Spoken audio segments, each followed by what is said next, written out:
अस्सलामुअलैकुम। KK Labib e-commerce hub में हम आपको खुशामदीद कहते हैं। अगर आप ईबे के बारे में जानना चाहते हैं तो आज का लेक्चर आपके लिए है।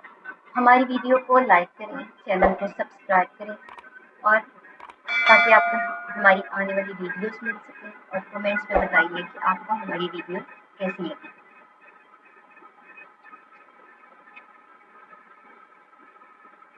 सबसे पहले लेक्चर में हमने आपको ईबे का इंटरफेस दिखाया। फिर दूसरे लेक्चर में हमने आपको सेलर हब के बारे में मालूमात दी। आज हमने देखा है कि लिस्टिंग से पहले एक विजिटर को अपनी प्रोडक्ट के बारे में किस किस्म की मालूमात का पता होना ज़रूरी है।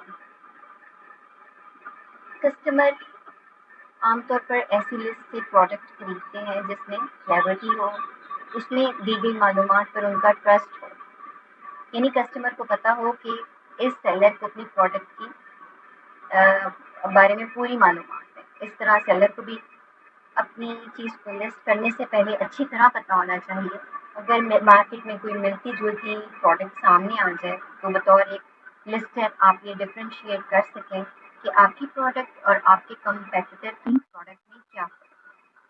जब हम लिस्टिंग करने को लिए देते हैं या तो हम रेफरेंस लिस्ट देते हैं, अपनी ही बनी हुई कोई पुरानी लिस्ट, या फिर हम आप लोगों को पीओ में से कोई लिस्ट करने के लिए दे सकते हैं। अच्छा, अब ये परचेज ऑर्डर क्या होता है? परचेज ऑर्डर इनके जो हम एक दफ़ा में परचेजिंग करते वक्त एक जो ऑर्डर हमने दिया होता है उसको परचेज ऑर्डर कहते हैं। देखें जिस तरह इस परचेज ऑर्डर में डिफरेंट चीज़ें दी हुई हैं। हम देखेंगे पहले हेयर बैंड है, फिर ईयरिंग्स हैं, फिर स्नेक चेन है, फिर उसके आगे मैग्नेटिक मैश वॉच स्ट्रैप्स हैं और आगे रिंग है। तो ये एक परचेज ऑर्डर है। इसमें दिए गए ऑर्डर के बारे में सारी डिटेल होती है। यहाँ पर हम देखेंगे कि यहाँ पर सप्लाई लिंक लगा हुआ है, मीन कि जहाँ से हमने चीज़ खरीदी है, और इसके अलावा और भी स्पेसिफिकेशन इधर मौजूद है, material, unit weight, size, colour. तो हमें स्पेसिफिकेशंस जो हमने आगे अपने फॉर्म में ड्राफ्ट में फिल करनी होती है वो बहुत सारी हमें इधर से मिल जाती है। अगर नहीं होती तो हम यहाँ से सप्लाई लिंक खोलकर उधर से ले लेते हैं।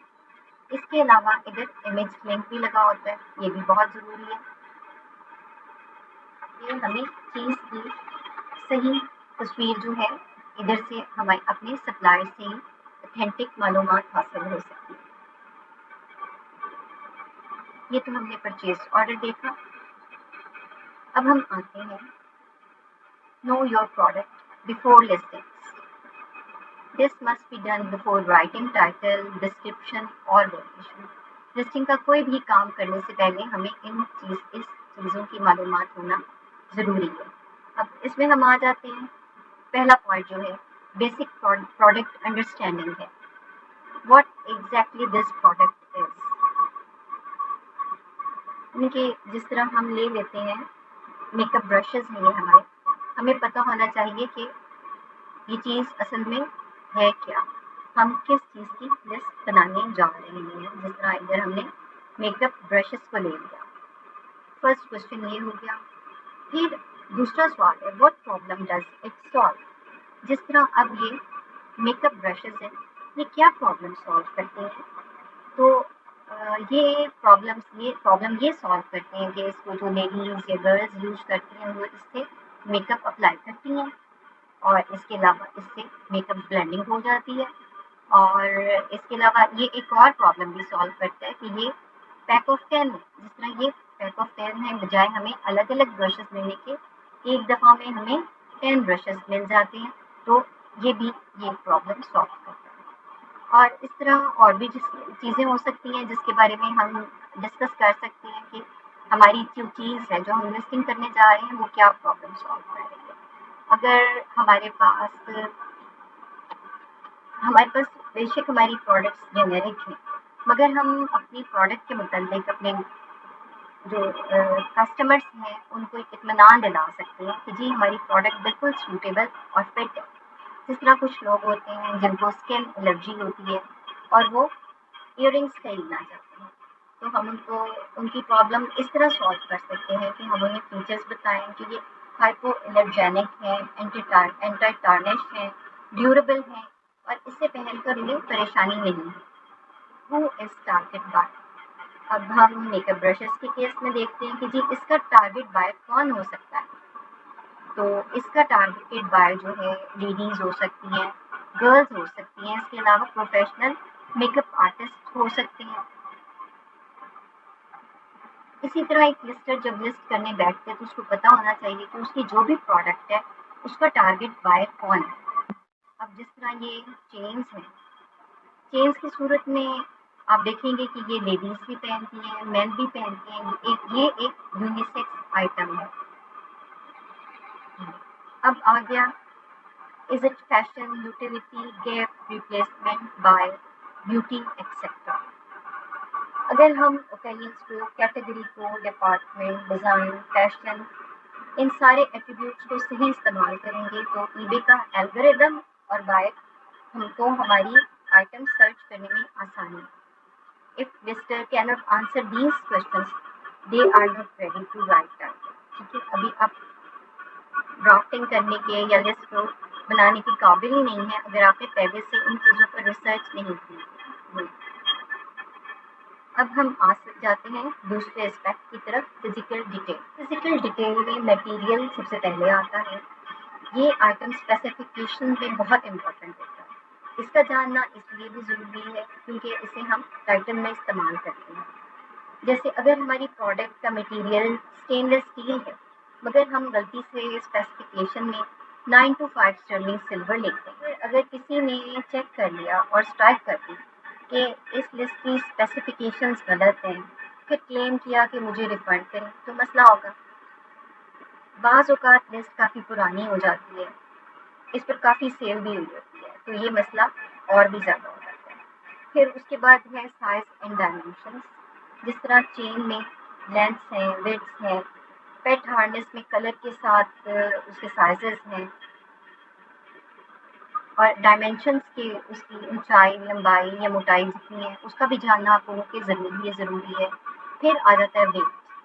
वेट में जिस तरह हमारी अगर कोई नेल पॉलिशेस हैं तो हम देखेंगे कि वो ml में है और इसी तरह और भी ब्यूटी आइटम्स जो हैं वो ml में होते हैं और जो हमारी ज्वेलरी होती है वो ग्राम्स में होती है। इसका जानना हमेशा हमारे लिए शिपिंग में भी बहुत ज़रूरी है और वैसे भी हमें कंपेटिटर्स के साथ जब एनालिसिस करते हैं तब भी हमें अपनी ज्वेलरी का, इन चीज़ों का वज़न जानना बहुत ज़रूरी होता है ताकि हम कंपेयर कर सकें कि हमारी चीज़ कैसी है और हमारे कंपेटिटर की चीज़ कैसी है। ये आगे कलर ऑप्शन। अगर हमारे पास वेरिएशन में बहुत सारे कलर हैं, जैसे नेल पॉलिशेस हम ले लेते हैं, अब आपको इसका बहुत सा ख्याल है, ठीक है, कि हमारे पास कौन से कलर हैं। इसी तरह जब हम सप्लायर के पीओ में भी जाते हैं वहाँ पर भी हम देखते हैं कि हमारे जो सप्लायर है उसके पास कुछ और कलर है, बहुत सारे कलर हैं, मगर उसमें से हमने ये देखना होता है कि हमारे पीओ के अंदर जो चीज़ कलर है हमने उसको लिस्टिंग में सिर्फ करना होता है।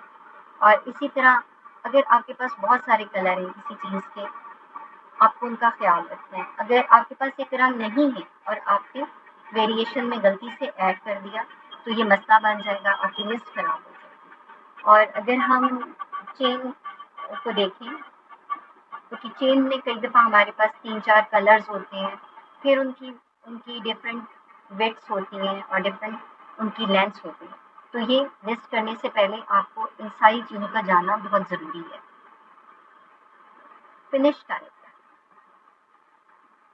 अब हम आगे देखेंगे क्वांटिटी के आगे लिखा है फिनिश टाइप। मेकअप की सूरत में फिनिश टाइप क्या है? Shimmer, dual, matte, satin, glitter, ये सारे कीवर्ड्स जो मार्केट में इस्तेमाल हो रहे हैं, आपको इसकी प्रेजेंट नॉलेज होना बहुत ज़रूरी है। अच्छा, ये सारी जो चीज़ें, these effect title, variations, item specifications and shipping cost. अगले पॉइंट की तरफ आते हैं, कंपेटिटर पोजीशन। अब हमने 4-5 कंपेटिटर ढूंढ लिए, अब किस बेस पर हमने ढूंढे?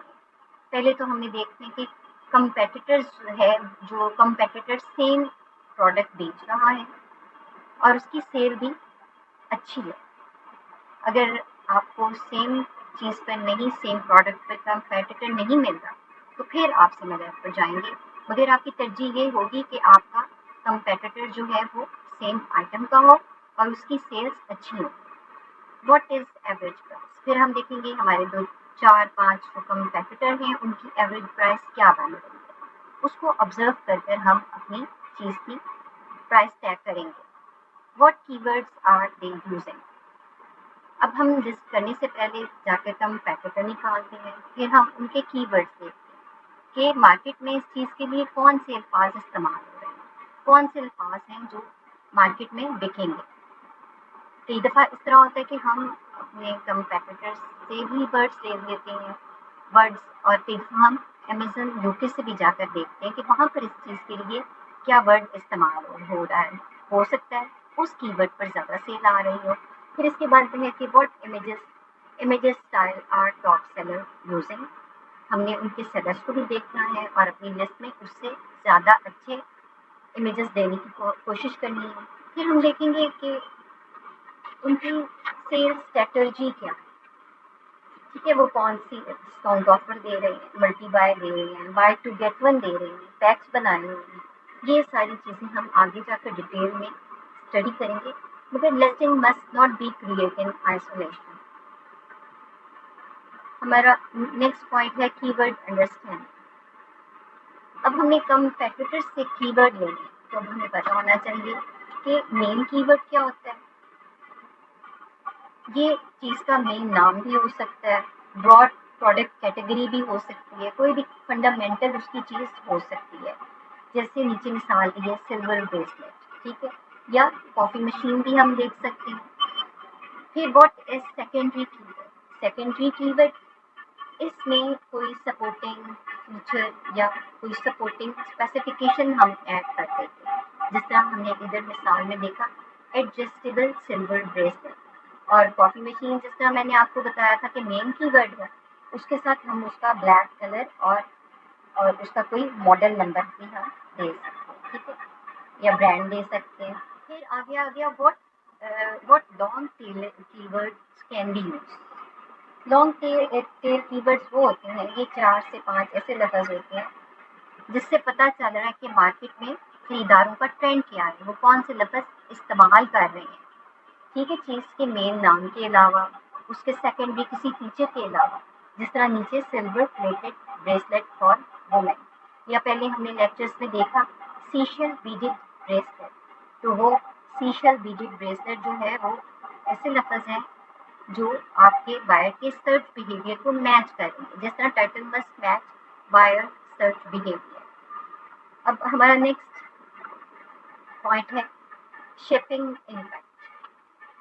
शिपिंग इम्पैक्ट, इसमें पहले चीज़ आ जाती है जब हमें चीज़ को शिप करना है, भेजना है, तो हमें उसका करेक्ट वेट पता होना चाहिए है, और इसी तरह हमें पता होना चाहिए कि does size affect shipping cost, कि हमारा ये वाला साइज उसकी पैकेजिंग किस किस्म की हो। Is this letter large letter और पार्सल? अच्छा, अब इस तरह है कि अगर हम बाय टू गेट वन लगाते हैं, यानी कि 3 प्रोडक्ट्स हम इकट्ठी दे दें, तो हमें पता होना चाहिए कि आया ये तीनों एक पैकेजिंग में आ जाती हैं कि नहीं आती। अगर नहीं आती तो हमें उल्टा इसका नुकसान, यानी शिपिंग वगैरह के ऊपर कोई सरचार्ज और तो नहीं है। आगे आ गया वेरिएशन लॉजिक। अब हमने वेरिएशंस जब बनानी है तो इसका हमें टाइटल लिखने से पहले और जस्टिंग करने से पहले हमें हमारा माइंड क्लियर होना चाहिए। Does product have size variation? क्या जो हम बनाने जा रहे हैं अपनी लिस्टिंग, इसमें क्या साइजेस की वेरिएशन क्या आ रही है, इस तरह हमें पीओ में देखकर अपनी चीज़ का पता चल सकता है जी। जिस तरह हम यहाँ पर देखते हैं ये वॉच स्ट्रैप्स हैं, ठीक है। अब हम देखेंगे कि इसमें कलर्स हैं। ब्लैक कलर में हमारे पास 2 साइजेस हैं, 18 mm एंड 22 mm। फिर ब्लू में भी हमारे पास 2 साइजेस हैं। इस तरह इसके थर्ड हमारे पास गोल्ड कलर है, फोर्थ हमारे पास रोज पिंक है। फिर हम देखते हैं कि सिल्वर कलर है। ठीक है, तो इस तरह हमारे पास 5 कलर्स हैं और हर कलर के 2 वेट्स हैं। तो इस चीज़ का जानना हमारे लिए पहले ज़रूरी है। हम यहीं से फैसला कर लेंगे कि इसके लिए हमने 2 ड्रॉप डाउन बनाने हैं, 2 एट्रीब्यूट्स इधर हैं, कलर और साइज, और 2 ही हम ड्रॉप डाउन बनाएंगे, एक कलर के लिए और एक साइज के लिए। जिस तरह अब नीचे हम देखते हैं कि एक रिंग है, टाइटेनियम स्टील रिंग है। अब हम इधर देखते हैं कि इसका कलर सिल्वर है, थ्रू आउट एक ही कलर है हमारे पास, और मगर साइजेस डिफरेंट है, 5 से लेकर 10 तक है। तो इसका मतलब यहाँ पर हमें ये क्लियर हो जाता है, इसके लिए हमने एक ड्रॉप डाउन बनाना है और वो साइज का बनाना है। तो इस चीज़ का पता भी हमें अपनी लिस्टिंग करने से पहले होना चाहिए। अब आ गया if variation exist, title structure must reflected. तो अगर वेरिएशंस हैं तो हमारे टाइटल से और हमारे आइटम स्पेसिफिकेशंस में पता चलना चाहिए कि किस किस्म की वेरिएशन हमारे पास मौजूद है। अब आगे ट्रस्ट फैक्टर।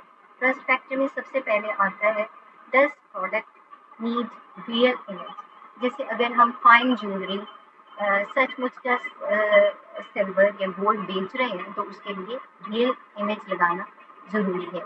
अब does it need measurement chart. जिस तरह हमारे पास रिंग्स हैं और उसकी डिफरेंट साइजेस हैं, तो हमें उसकी लिस्टिंग में हमारे पास मेजरमेंट चार्ट पहले से मौजूद होना चाहिए।